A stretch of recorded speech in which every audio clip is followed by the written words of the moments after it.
La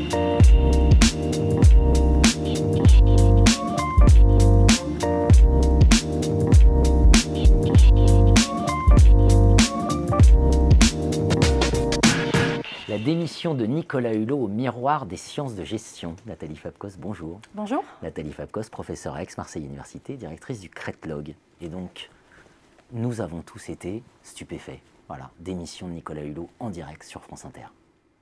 Oui, alors, encore une fois, quand j'ai écouté l'entretien de Nicolas Hulot, dans son intégralité et pas les commentaires, je ne sais pas si tous les professeurs de sciences de gestion ont été interpellés, mais en ce qui me concerne, ces propos en fait, sont entrés en résonance avec un certain nombre de résultats que j'avais pu avoir en recherche, notamment dans le domaine de la stratégie, dans le domaine des stratégies en lien avec la logistique durable, et puis des résultats aussi qu'on a publiés d'ailleurs dans la RFG avec Laurent Livossi, en lien avec notre participation à des programmes de recherche du ministère et en lien avec l'élaboration de la stratégie logistique France 2025.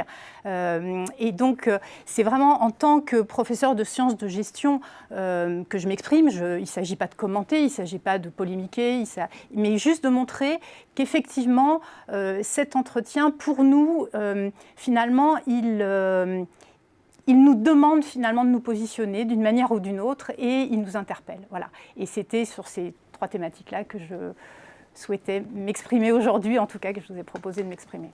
L'article que vous évoquez, Contribution des sciences de gestion aux politiques publiques, effectivement avec Laurent Livossi, et vous-même. Et donc, qu'est-ce qui vous interpelle ?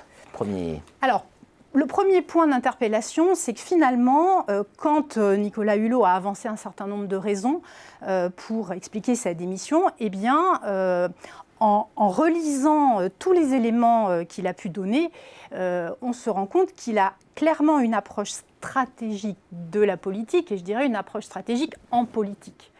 Donc on retrouve effectivement tous les éléments de la formulation stratégique et en condensé dans cet entretien. Alors là, c'est presque un entretien qu'on pourrait faire écouter à des étudiants en sciences de gestion dans un cours de stratégie. Je vais le faire d'ailleurs cette année, parce qu'on a dans un premier temps l'enjeu du défi à relever, en l'occurrence une urgence à agir pour un intérêt supérieur, qui est quand même le premier ingrédient motivant des changements stratégiques.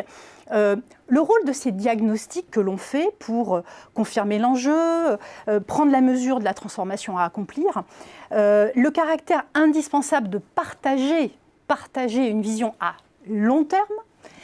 À partir de là, la nécessité de co-construire la stratégie avec les autres membres de l'équipe et de réussir à articuler des objectifs qui, on le sait bien, en stratégie, sont toujours contradictoires et parfois incompatibles.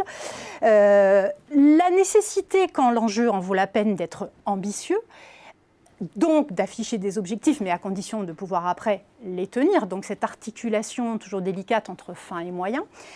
Et puis surtout l'importance de ne pas être seul pour porter un projet stratégique. Alors ça, c'est le premier point parce que c'est vraiment très général, c'est la stratégie en général. La particularité, je trouve, de la situation effectivement d'un ministre comme Nicolas Hulot, c'est qu'il est sur la formation d'une stratégie éminemment complexe puisque liée à l'écologie, à la transition énergétique. C'est vrai qu'on a l'impression d'avoir une leçon. Le ministre gestionnaire et stratège, voilà. Et pourtant, ça va l'amener à la démission. Oui, alors je pense que le fait d'être sur des sujets comme l'écologie amène à une complexité particulière que nous, justement, dans notre laboratoire, sur laquelle on travaille en tout cas depuis les années 90, en logistique durable, parce que ces stratégies-là, elles ont la particularité, effectivement, qu'on ne peut pas être seul. Et il l'a répété plusieurs fois dans son entretien, où sont mes troupes ? Il faut que les citoyens jouent le jeu. Et puis surtout, il faut qu'on ait le soutien, quand on est un directeur logistique par exemple en entreprise, il faut le soutien de la direction générale. Donc là, on a beau être le numéro 3 du gouvernement, si on n'a pas le soutien, et plus que le soutien de la tête de l'exécutif, ça ne passe pas. Donc de ne pas être seul, c'est important. On l'a vu aussi en logistique durable, le rôle symbolique et exemplaire du dirigeant. Parce qu'effectivement, il y a une exemplarité dans ces questions liées à des enjeux sociétaux. Mais là, clairement, ça ne suffit pas. Et ça ne suffit pas non plus dans l'entreprise, c'est-à-dire ce n'est pas le directeur logistique tout seul qui peut finalement porter une stratégie de développement durable. Il faut que cette stratégie, elle soit partagée. Et donc, pour ça, à un moment donné, il faut que ce soit la priorité supérieure qui soit donnée. Et si ce n'est pas la priorité, c'est-à-dire si à un moment, dans une entreprise, on n'affiche pas le développement durable comme étant une priorité supérieure, comment voulez-vous que tous les directeurs se mettent en ordre de marche pour atteindre ensemble cet objectif-là ?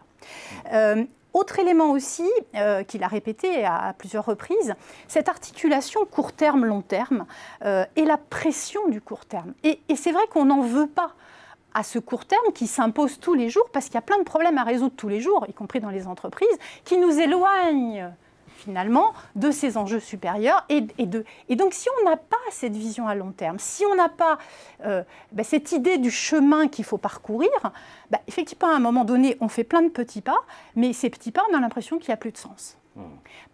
Faute d'une vision et faute de cet affichage de la priorité. Et pour terminer, il me semble aussi que dans les questions complexes, il faut prendre le temps de réfléchir, et on n'est pas dans le prêt-à-penser.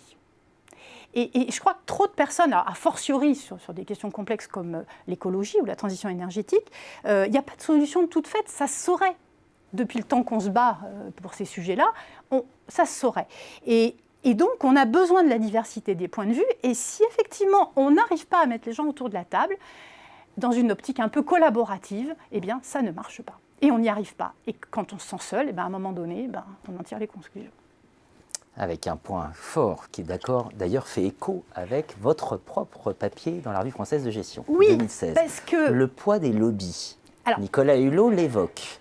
Tout à fait. Vous-même, vous dites, on a par moments ressenti on n'avait pas ce qu'on pouvait dire en tant que chercheur, c'était pas nécessairement, on était assez déçus du résultat. On sentait bien qu'il y avait des intérêts autres aussi. Comment ça vous interpelle, ça ? Alors là, en fait, jusqu'à présent, j'en étais restée sur la stratégie en tant que telle. La particularité là, c'est qu'on a en face de nous quelqu'un qui est stratège, de toute évidence, c'est dans son discours, mais qui est en même temps un ministre. Donc, qui fait la politique.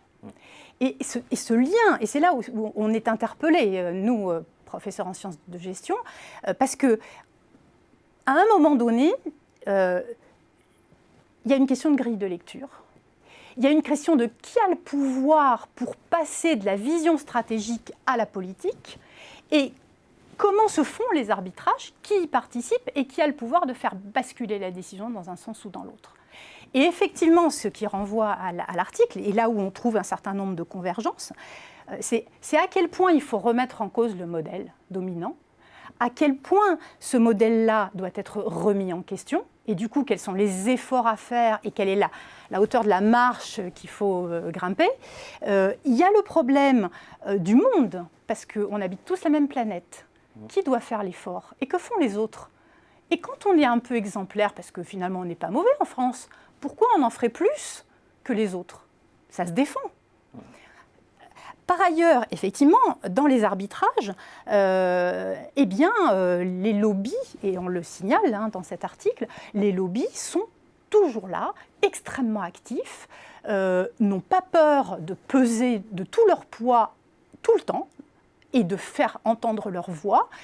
Et du coup, je dois dire que la voix d'un enseignant-chercheur, il y a des moments où, comme on le dit, elle ne pèse pas tellement lourd. Du moins, on a l'impression qu'elle ne pèse pas lourd. Alors si ce qu'on dit, et ça renvoie à la question du diagnostic que j'évoquais au début, on pèse très lourd quand on fait les diagnostics.